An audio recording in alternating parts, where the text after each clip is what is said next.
إذا قربت ساعة يا لها وزلزلت الأرض زلزالها الجبال على سرعة كمر السحاب ترى حالها كمر السحاب ترى حالها كمر السحاب ترى حالها وتنفطر الأرض من نفخة هنالك تخرج أثقالها ولا بد من سائل قائل من الناس يومئذ ما لها من الناس يومئذ ما لها من الناس يومئذ ما لها تحدث أخبارها ربها ورب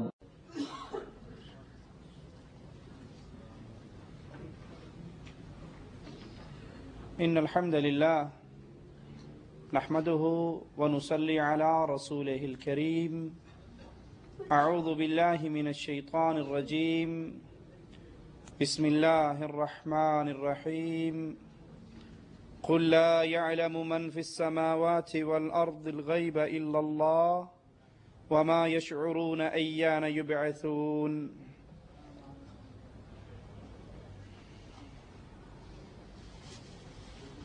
انسانی زندگی کتنی ہی لمبی ہو جائے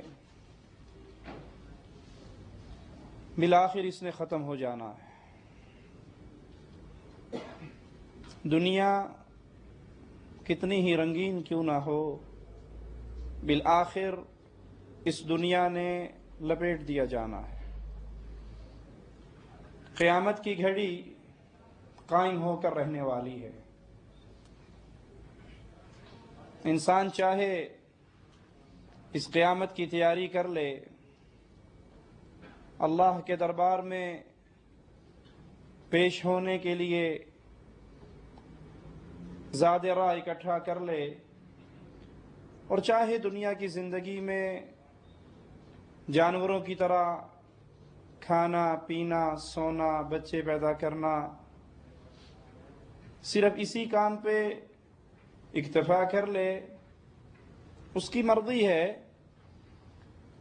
لیکن انسان کو کبھی نہیں بھولنا چاہیے کہ ایک دن حشر کا میدان برپا ہونے والا ہے۔ آئیے قیامت کی انہی نشانیوں پر گفتگو کرتے ہیں۔ انہیں کہا جاتا ہے اشراط الساعہ، قیامت کی نشانیاں، قیامت کی علامتیں۔ یہ دو قسم کی ہیں، ایک چھوٹی نشانیاں جن میں سے اکثر پوری ہو چکی ہیں، اور ایک بڑی نشانیاں جو قیامت کے بالکل قریب جا کر جن کا ظہور ہوگا۔ ان نشانیوں میں سے رسول اللہ صلی اللہ علیہ وسلم کا مبعوث ہونا قیامت کی نشانیوں میں سے ایک نشانی ہے۔ صحیح بخاری میں ہے، رسول اللہ صلی اللہ علیہ وسلم فرماتے ہیں بعثت والساعة كهاتين، اللہ نے مجھے بھیجا ہے، اب میرے بعد آنے والی چیز قیامت ہے، میں اور قیامت اس طرح ہے۔ کیوں؟ میں آخری نبی ہوں، اب قیامت تک کسی اور نبی نے نہیں آنا، میں آخری نبی ہوں، تم آخری امت ہو، اب جو چیز آئے گی وہ نبوت نہیں، کوئی اور نبی نہیں، بلکہ وہ قیامت ہی آئے گی، میں اور قیامت اس طرح بھیجے گئے۔ دوسری روایت میں ہے، آپ نے فرمایا کہ اللہ تعالیٰ نے مجھے قیامت کے آغاز پر بھیجا ہے۔ باقی انبیاء آئے گزر گئے، نبی کے بعد نبی آتے رہے، امت کے بعد امتیں آتی رہیں، لیکن ہمارے امام، ہمارے قائد، ہمارے رہبر محمد الرسول اللہ صلی اللہ علیہ وسلم آخری نبی۔ اب قیامت آئے گی، کوئی اور نبی نہیں آئیں گے، قیامت آئے گی، آپ آخری امت ہیں، آپ کے بعد کوئی اور امت نہیں۔ رسول اللہ صلی اللہ علیہ وسلم کی وفات یہ بھی قیامت کی نشانیوں میں سے ایک نشانی ہے۔ اللہ کے نبی علیہ الصلوۃ والسلام کا فوت ہو جانا، دنیا کو چھوڑ جانا، اگلے جہاں کی طرف منتقل ہو جانا، اللہ کی جنتوں کے مہمان بن جانا، آپ کی وفات قیامت کی نشانیوں میں سے ایک نشانی ہے۔ صحیح بخاری میں ہے، سیدنا عوف بن مالک رضی اللہ عنہ وارضاہ فرماتے ہیں، غزوہ تبوک کے موقع پر میں رسول اللہ صلی اللہ علیہ وسلم کی خدمت میں حاضر ہوا۔ آپ نے فرمایا قیامت سے پہلے 6 نشانیوں کو شمار کر لو، 6 چیزیں یاد کر لو، 6 نشانیاں گن لو قیامت سے پہلے۔ ان میں سب سے پہلی چیز میرے نبی نے فرمایا میری وفات، اور یہ حدیث کہاں ہے؟ صحیح بخاری میں۔ امت کا اجماع ہے، امت اکٹھی ہے اس بات پر کہ قرآن کے بعد صحیح ترین کتاب کون سی ہے؟ صحیح بخاری۔ اور نبی فرماتے ہیں قیامت سے پہلے 6 چیزیں گن لو، ان میں پہلی چیز محمد مصطفیٰ صلی اللہ علیہ وسلم کی وفات۔ جو لوگ انکاری ہیں کہ اللہ کے نبی تو فوت نہیں ہوئے، آپ تو زندہ ہیں، ایک سیکنڈ کے لیے، ایک لمحے کے لیے جیسے ہنڈیا کو موم بتی چراغ کے اوپر رکھ دیا جائے وہ بجھتا نہیں ہے، چھپ جاتا ہے، اسی طرح اللہ کے نبی نے پردہ کیا ہے، بس آپ موجود ہیں، ہمارے ساتھ ہیں، ہر وقت ہیں، حاضر ناظر ہیں، عالم الغیب ہیں۔ آپ پر موت واقع نہیں ہوئی، جو یہ کہے محمد مصطفیٰ پر موت واقع ہوئی، آپ فوت ہوئے، وہ گستاخ ہے، واجب القتل ہے۔ صحیح بخاری کی یہ روایت ان تمام عقیدوں کو پاش کر رہی ہے۔ مصطفیٰ خود فرما رہے ہیں صلی اللہ علیہ وسلم قیامت سے پہلے 6 چیزوں کو شمار کر لو، ان میں پہلی چیز میری وفات، دوسری بیت المقدس کا فتح ہونا، پھر وہ زبردست موت، وہ بہت بڑی موت جو بکری کی ایک بیماری کی طرح پھیلے گی اور دنیا اس کے اندر مر جائے گی، بہت بڑی تعداد لوگوں کی اس کا شکار ہو جائے گی۔ مال کی کثرت، مال اتنا عام ہو جائے گا، کسی کو 100 دینار دیے جائیں گے تو وہ راضی نہیں ہوگا، 100 دینار کو بڑی ہلکی چیز سمجھے گا، وہ ہزاروں میں راضی ہوگا، مال کی کثرت ہوگی۔ پھر ایک ایسا فتنہ نمودار ہوگا جو عربوں کے گھر میں داخل ہو جائے گا، پھر تمہاری بنو اصفر، یورپ، امریکہ، روم، ان کے لوگوں سے صلح ہوگی مگر وہ تمہارے ساتھ بدعہدی کریں گے، پھر تمہاری طرف 80 جھنڈوں کے تلے وہ اکٹھے ہوں گے، ہر جھنڈے کے نیچے 12,000 فوجی ہوں گے۔ رسول کریم صلی اللہ علیہ وسلم کی وفات صحابہ کرام کے لیے بہت بڑا حادثہ، بہت بڑا سانحہ تھا۔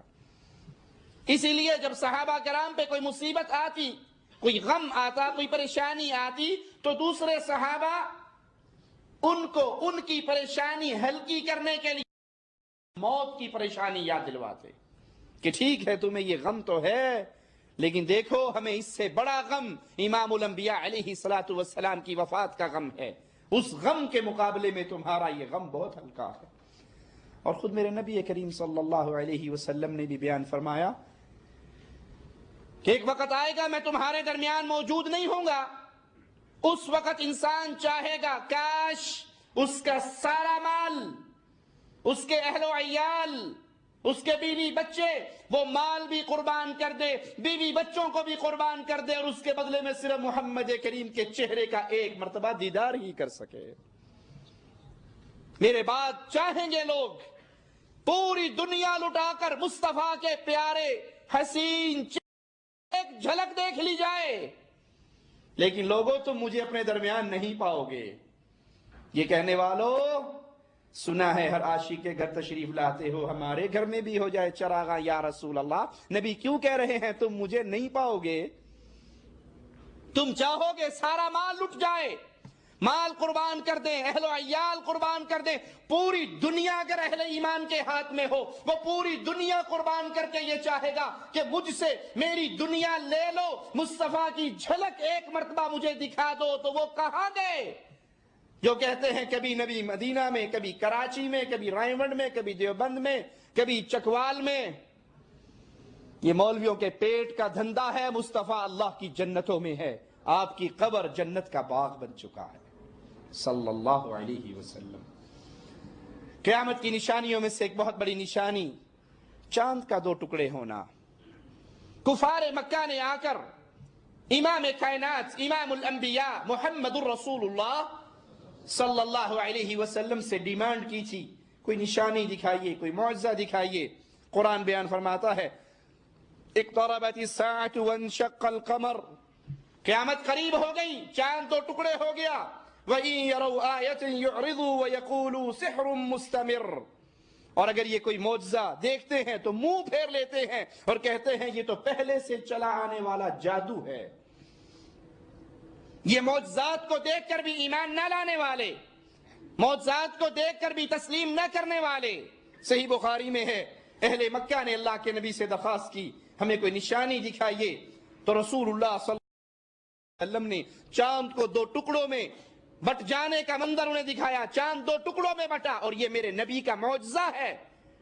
معجزہ نبی کے ہاتھ پہ ہوتا ہے، اللہ کے حکم سے ہوتا ہے۔ معجزہ کس کے ہاتھ پہ ہوتا ہے؟ ابھی تو معجزے کے دعوے دار بہت لوگ ہیں نا۔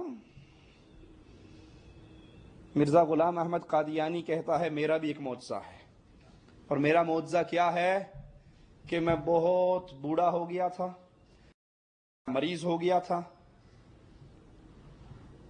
قوت مردمی میرے اندر سے بالکل ختم ہو گئی تھی، بوڑھا تھا، شوگر کا مریض تھا، دانت میرے گر گئے تھے، قوت مردمی ختم ہو گئی تھی، پھر بھی میرے بیٹا پیدا ہوا۔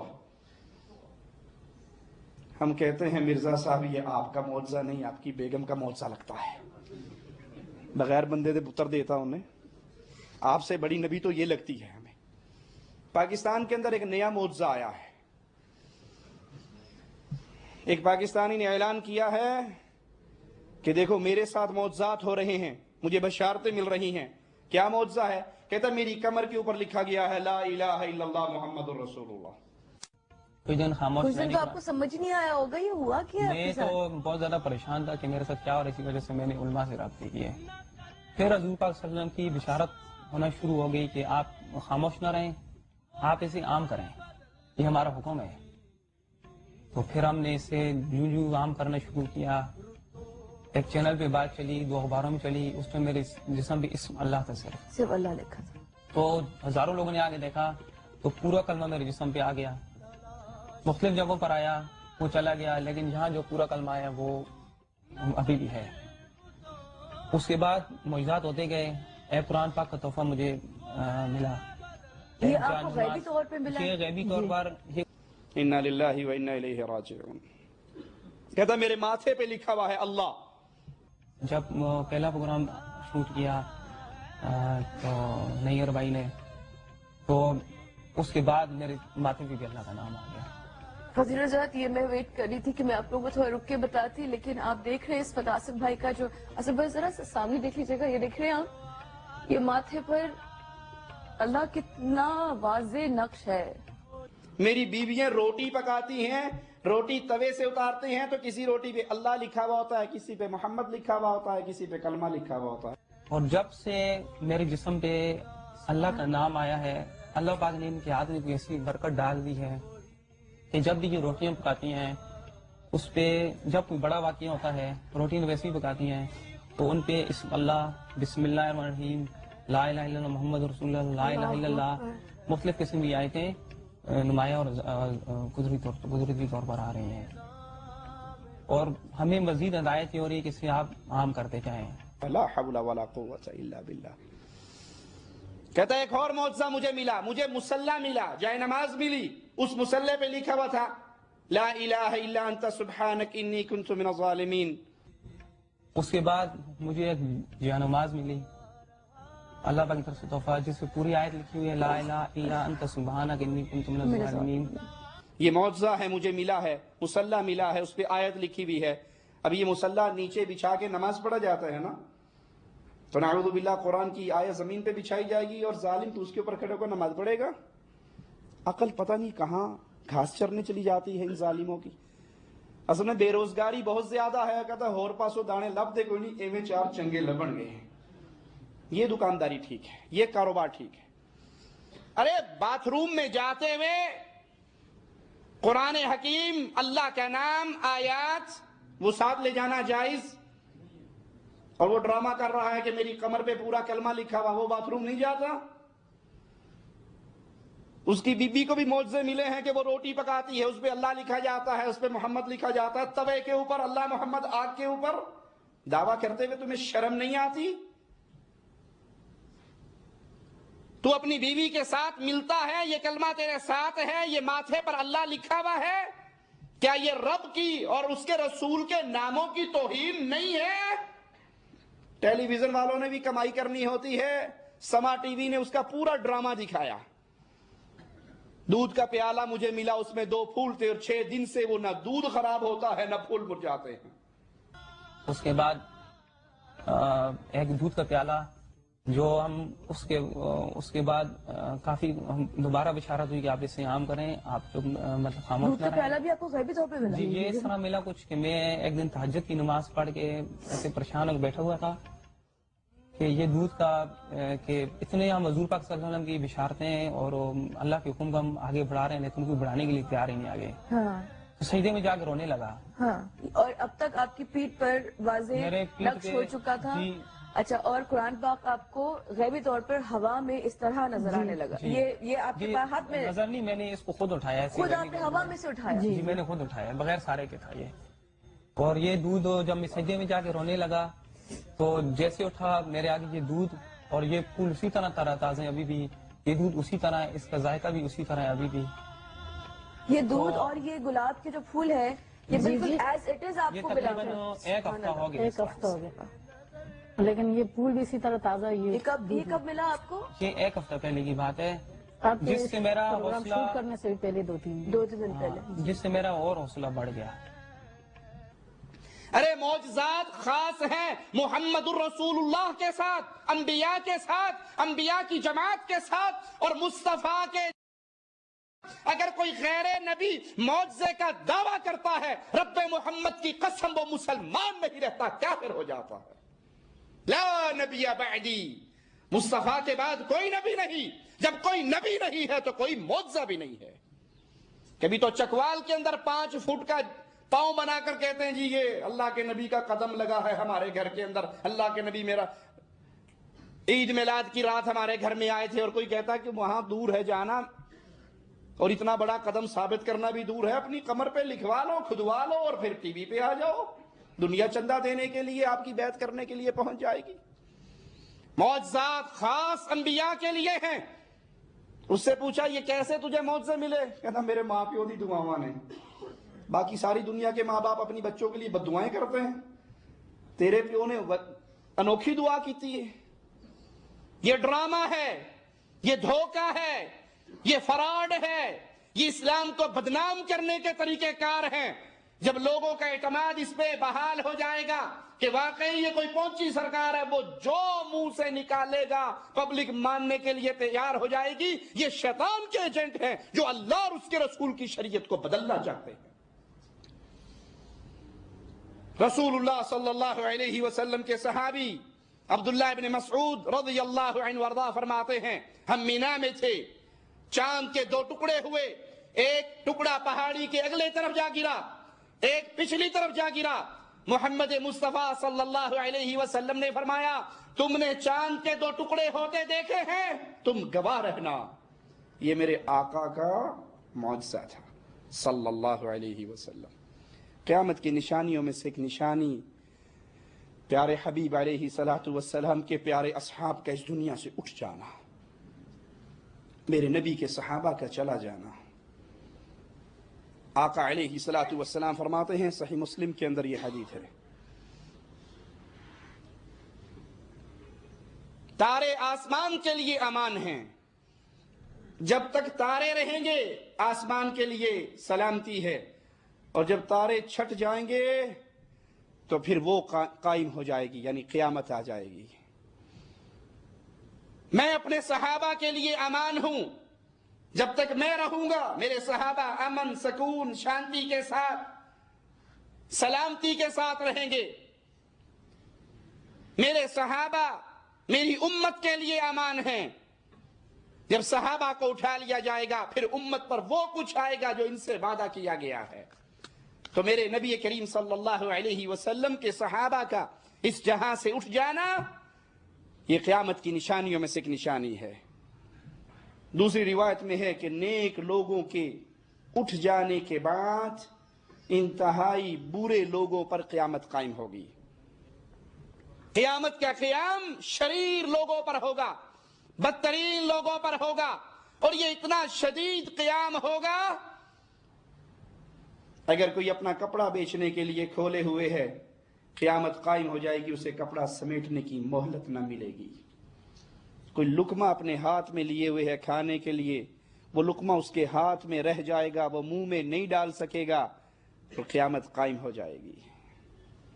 کوئی اپنے اونٹ کو پانی پلانے کا تالاب لیپ کر رہا ہوگا، وہ اسی حال میں ہوگا، اسے اٹھنے کی مہلت نہ ملے گی اور قیامت قائم ہو جائے گی۔ قیامت کی نشانیوں میں سے ایک نشانی بیت المقدس کی فتح۔ رسول اللہ صلی اللہ علیہ وسلم کا فرمان جو صحیح بخاری کے حوالے سے ہم نے سنایا، اس میں آپ نے فرمایا 6 چیزوں کو شمار کرو قیامت سے پہلے، اور اس میں ایک چیز بیت المقدس کی فتح۔ سیدنا فاروق اعظم رضی اللہ عنہ وارضاہ کے دور میں 16 ہجری میں بیت المقدس کو فتح کیا گیا، اور مسلمانوں نے پھر دوسری بار سلطان صلاح الدین ایوبی رحمہ اللہ کے دور میں 583 ہجری میں اس کو فتح کیا، اور پھر ایک بار اللہ کے حکم سے اہل ایمان کی جماعت اس کو فتح کرے گی، حتیٰ کہ درخت اور پتھر بول اٹھیں گے۔ حدیث پہ غور کرنا، مسلمانوں کی جماعت بیت المقدس کو فتح کرے گی، یہودی اللہ کے ساتھ شرک کرنے والے، اپنے نبی کو اللہ کا بیٹا قرار دینے والے درختوں اور پتھروں کے پیچھے پناہ لیں گے۔ درخت اور پتھر آواز لگائے گا، تعال تعال، ادھر آؤ۔ کون؟ ہندی ادھر آؤ، پاکستانی ادھر آؤ، عربی ادھر آؤ، عجمی ادھر آؤ۔ یہ تقسیم کرے گا پتھر، ایک ہی آواز ہوگا، تعال یا مسلم، اے مسلمان ادھر آؤ۔ مومن کی پہچان کالے اور گورے سے نہیں، عربی اور عجمی سے نہیں، وطنوں سے نہیں، ٹکڑوں سے نہیں، زمینوں سے نہیں۔ مومن کی پہچان یہ ہے کہ یہ لا الہ الا اللہ پڑھتا ہے۔ محبت اور نفرت کی بنیاد نہ گورا ہونا، نہ کالا ہونا، نہ وطنیت، نہ ملک، نہ بلاد، نہ شہر۔ محبت کی ایک ہی بنیاد ہے، یہ رب کو مانتا ہے، میں رب کو مانتا ہوں۔ تعال یا مسلم، اے مسلمان ادھر آؤ، میرے پیچھے یہودی چھپا ہے، آؤ اور اسے قتل کر دو۔ اس حدیث پہ رکیے اللہ کے لیے اور سوچئے، پتھر پہ کون سا نبی آیا؟ درخت کو یہ بات کس نے سکھا دی کہ یہ مشرک ہے، قابل نفرت ہے؟ نہیں لوگو، اللہ کی توحید عقیدہ فطرت ہے۔ اس عقیدے کو پتھر بھی جانتا ہے، اس عقیدے کو درخت بھی جانتا ہے۔ ہم کلمہ پڑھ کے نہ سمجھنا چاہیں ہماری مرضی ہے۔ بیٹی کا رشتہ آئے، ڈاکٹر، انجینئر، پروفیسر، کار، کوٹھی، بنگلے والا، لیکن پتہ ہے کہ یہ قبروں پہ سجدے کرتا ہے، پتہ ہے یہ درباروں کا طواف کرتا ہے، پتہ ہے یہ یا علی مدد کے نعرے لگاتا ہے، پتہ ہے یہ غیر اللہ کی پوجا کرتا ہے۔ ہم کہتے ہیں مولوی صاحب ایک گلنا رہن دیو، ہے تے ڈاکٹر۔ درخت جانتا ہے، پتھر جانتا ہے، تعال یا مسلم، مسلمان ادھر آؤ، میرے پیچھے یہودی مشرک کافر چھپا ہے، اور اسے قتل کر دو۔ پتھر کو یہ تمیز ہے کہ کافر سے مومن کی محبت نہیں ہوتی۔ اے کاش کلمہ پڑھنے والی قوم یہ تمیز میرے اور تیرے دل میں بھی پیدا ہو جائے کہ ہم محبت کریں تو لا الہ الا اللہ کی بنیاد پہ، نفرت کریں تو لا الہ الا اللہ کی بنیاد میں، دیں تو لا الہ الا اللہ کی وجہ سے، روکیں تو لا الہ الا اللہ کی وجہ سے۔ باقی ساری وجوہات بودی ہیں، مکڑی کا جالا ہے۔ محبتوں کی بنیاد نہ سیاست ہے، نہ جمہوریت ہے، نہ قربانی کی کھالیں ہیں، نہ رشتے داریاں ہیں۔ محبت کی ایک ہی بنیاد ہے، یہ مواحد ہے، ہم مواحد ہیں۔ یہ مشرک ہے، ہمارا مشرکوں سے تعلق نہیں ہے، محبت نہیں ہے۔ بیٹی بوڑھی ہو کر گھر میں مر کے اس کا جنازہ نکل جائے برداشت ہے، لیکن ایک قبر پہ سجدہ کرنے والے کو میں بیٹی کا ہاتھ نکاح کے طور پہ نہیں دے سکتا۔ پتھر میں تم تعلیم دے رہا ہے، منہج سکھا رہا ہے، آوازیں لگا رہا ہے، ایک مشرک سے نفرت کر کے، ایک کافر سے نفرت کر کے اہل ایمان کو پیغام دے رہا ہے۔ میں پتھر ہو کر مشرک سے نفرت کرتا ہوں، تو مسلمان ہو کر مشرک کو کیسے گلے لگا لیتا ہے؟ سیاست کے لیے، ووٹوں کے لیے، چندے کے لیے، یہ تو ایمان کی غیرت نہیں ہے۔ اللہ کے لیے اللہ کی توحید کو سمجھیے۔ قیامت کی نشانیوں میں سے ایک نشانی طاعون کی بیماری کا پھیلنا۔ صحیح بخاری میں ہے، رسول اللہ صلی اللہ علیہ وسلم نے جن 6 چیزوں کا ذکر کیا اس میں ہے موتان، اور اس سے مراد بہت کثرت سے موت، بہت بڑی موت، بہت زیادہ موتیں۔ کقعاص الغنم، جیسے بکریوں کے ناک سے ایک بیماری شروع ہوتی ہے، وہ پھر پھیلتی ہے، ریوڑ کے ریوڑ، ایڑ کے ایڑ، تعداد ان کی بہت بڑی، ہلاک ہو جاتی ہے۔ اسی طرح کی بیماری پھیلے گی اور انسان اس کا شکار ہوں گے۔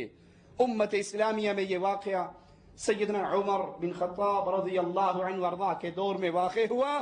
سرزمین شام کے اندر طاعون کا یہ مرض پھوٹ پڑا اور اللہ کی مخلوق کثرت سے موت کے منہ میں گئی، یہاں تک کہ مسلمان بھی 25,000 کی تعداد میں فوت ہو گئے۔ اور یہ بیماری اہل ایمان کے لیے رحمت ہے، اہل کفر کے لیے عذاب ہے، اور اہل ایمان کے لیے رحمت ہے۔ اس بیماری کے اندر بہت سے جلیل القدر صحابہ کرام بھی فوت ہو کر اللہ کے پاس چلے گئے۔ قیامت کی نشانیوں میں سے ایک بہت مختلف قسم کے فتنوں کا ظہور، فتنوں کا سیلاب اندھیری رات کی طرح۔ رات شروع ہوتی ہے نا، سورج کے غروب ہونے کے بعد اندھیرا آہستہ آہستہ بڑھنا شروع ہو جاتا، ہر پہر پچھلے پہر سے بڑھ کر اندھیرا لے کر آتا ہے، اور یہ ایسی نشانی ہے جو اس دور کے اندر واضح ہو رہی ہے، اور انسان بری طرح ان فتنوں کا شکار ہو چکا ہے۔ بد نظری کا فتنہ بہت بڑا فتنہ ہے، مردوں کا غیر محرم عورتوں کی طرف نظر اٹھانا، ان کو دیکھنا، کہ ایسے مواقع میسر ہیں، ٹیلی ویژن، ڈش انٹینے، کیبل، سی ڈیز، فلمیں، گانے، انٹرنیٹ۔ اللہ ہم سب کو ہدایت عطا فرمائے اور ان فتنوں سے محفوظ رکھے۔ اچھے بھلے دیندار لوگ بھی اس فتنے کا شکار کیسے ہو جاتے ہیں؟ مولوی صاحب مینوں پتا ہے فلماں ویکھنی تے گناہ نے، مینوں پتا ہے ڈرامے بھی ٹھیک نہیں ہے، میں گھر میں ٹی وی لایا ہوں خبراں سنن واسطے، کدی کدی کرکٹ دا میچ بھی ویکھ لینا، زیادہ میں خبراں ہی سندا۔ خبر سنانے کے لیے ماشاءاللہ اللہ کے اولیاء سناتے ہیں نا، خبریں سنانے کے لیے تو کوئی بے حیا اور بے غیرت عورت نہیں آتی ہوگی چینل پہ، کسی کا سر کھلا نہیں ہوتا ہوگا، کوئی سج دھج کے میک اپ کر کے نہیں آتی ہوگی۔ یہ بد نظری کا فتنہ بہت بڑا فتنہ ہے، اور آج اکثریت اس فتنے کا شکار ہو چکی ہے۔ اگر آپ 10,000 گھروں کو چھان بین کریں گے، شاید کوئی ایک گھر ملنا مشکل ہو جس میں ٹیلی ویژن کی بیماری نہ ہو، جس میں گندے چینل نہ چلتے ہوں، جس میں بے غیرتی کے پروگرام، بے حیائی کے پروگرام، گندے ڈرامے، گندی فلمیں نہ آتی ہوں۔ وہ کہتے ہیں جی آپ نے ماننا نہیں ہے، آپ پرانے دور کے آدمی ہیں۔ ڈراموں کے اندر بہت سے ڈرامے بڑے اصلاحی قسم کے بھی تو ہوتے ہیں، کئی فلمیں بڑی سبق آموز ہوتی ہیں۔ میں ان سارے بھائیوں سے ایک ہی سوال کروں گا، اللہ کے لیے مجھے صرف ایک آدمی دکھا دو، زیادہ کی ڈیمانڈ نہیں کرتا، صرف ایک آدمی جو ماشاءاللہ ڈرامے فلمیں دیکھ کر تہجد کی نماز پڑھنے لگا ہو۔ ایک آدمی، پوری دنیا چھان لیجئے، ڈرامے دیکھ کر، فلمیں دیکھ کے، سبق آموز قصے سن کے اس نے ماں باپ کی خدمت شروع کر دی ہو، 5 وقت کا نمازی بن گیا ہو، ماشاءاللہ شیو کرتا ہو، پھر داڑھی معاف کر دی ہو۔ ایک اور میں آپ کو 20 ایسے واقعات سناؤں گا، 5 وقت کے نمازی، تہجد ادا کرنے والے، جو ہی اس فتنے کے اندر شکار ہوئے، نمازیں بھی گئی، ایمان بھی گیا۔ ٹی وی چینلز، گندے میگزین، انٹرنیٹ کی گندی ویب سائٹس، ویڈیو، موبائل، سی ڈیز، گندی تصویریں ان کے ذریعے، گندی فلمیں ان کے ذریعے، اور بڑی محبت سے آج جمعرات ہے نا، کل جمعہ ہے، چھٹی ہے، لیٹسٹ فلم آئی ہے پشتو، ہم لے کر آئے ہیں، پاکستان سے آئی ہے، انڈین فلم لیٹسٹ، بڑی سپر ہٹ فلم ہے، ارے کیا کمال کی فلم، صاحب آئیے نا، چائے بھی پئیں گے اور فلم بھی دیکھیں گے۔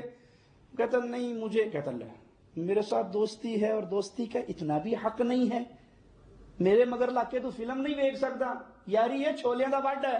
وہ کہنا جناب ہما یارا جنت، ہما یارا بہشت، مروں گا تب بھی تیرے ساتھ، جنت بھی تیرے ساتھ، جہنم بھی تیرے ساتھ۔ اور قیامت کے دن ان دوستوں کا حال کیا ہوگا؟ یہ ایک دوسرے کے دشمن بن جائیں گے۔ وہ کہے گا اللہ اس کو عذاب دے، خود گمراہ تھا مجھے بھی گمراہ کیا۔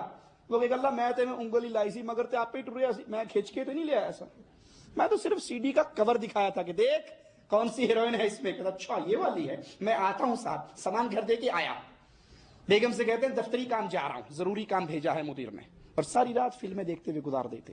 انا للہ و انا الیہ راجعون۔ جس نے ان بے حیائی کے فتنوں سے اپنے دامن کو بچا لیا، اس نے ایمان کا ذائقہ چکھ لیا۔ اللہ سب سے پہلے کہنے والے کو، پھر ہر سننے والے کو اس فتنے سے محفوظ رکھے۔ اسی طرح حرام مال کا فتنہ آج کے دور میں بہت زیادہ ہے۔ بینک سے سود مل رہا ہے، وہ کہتے ہیں جی پوسٹر لگے ہوئے، آپ کے پاس گاڑی نہیں ہے، ٹینشن کیوں لیتے ہو، ہم گاڑی دینے کے لیے تیار ہیں، پہلی قسط معاف، دوسری قسط معاف، تیسری قسط معاف، چوتھی قسط میں ایسا گلے کے اندر رسا ٹائٹ کریں گے پتر ساری عمر مگر لگا رہے گا۔ ہمارے ایک عزیز نے بینک سے لون لے کر کوٹھی بنائی، کچھ عرصے پہلے میرا ان کے پاس جانے کا اتفاق ہوا، میں نے پوچھا یہ آپ نے کوٹھی بنائی تھی، بینک سے لون لیا تھا، 10 سال گزر گئے، 10 سال، کیا صورتحال ہے، کتنا اصل زر باقی ہے، کتنا قرض ادا کر دیا؟ کہنے لگا بھائی اللہ کی قسم 10 سال سے ہر سال صرف سود دے رہے ہیں، پوری کی پوری رقم ہمارے ذمہ باقی ہے۔ یہ تمیز ہی ختم ہو گئی کہ بینک سے لون لے کے مکان بنانے والا تو مر کے قبر میں دفن ہو جائے گا، یہ سود اس کے گلے کی ہڈی بن جائے گی، اس کو حساب دینا ہوگا، مزے اس کی اولاد کرے گی۔ بینک سے لون لے کے زرعی آلات لینے والوں، گاڑیاں لینے والوں، سود کے معاملے کرنے والوں اور نہ سوچنے والوں، یہ حرام مال جو ہم آ رہا ہے، اگر ہم کلمہ گو ہیں، رب کے سامنے مصطفیٰ کے فرمان کے مطابق اپنے قدم کو حرکت نہیں دے سکیں گے جب تک اس سوال کا جواب نہ دے لیں مال کمایا کہاں سے تھا، خرچ کہاں پہ کیا تھا۔ حلال و حرام کی تمیز ختم۔ بینک کی طرف جا کر اپنے دامن کو نہ بچائیے۔ آپ کی کمپنیوں کے اندر نہیں سود چلتا؟ جس کمپنی میں تنخواہ لیٹ ہو جاتی ہے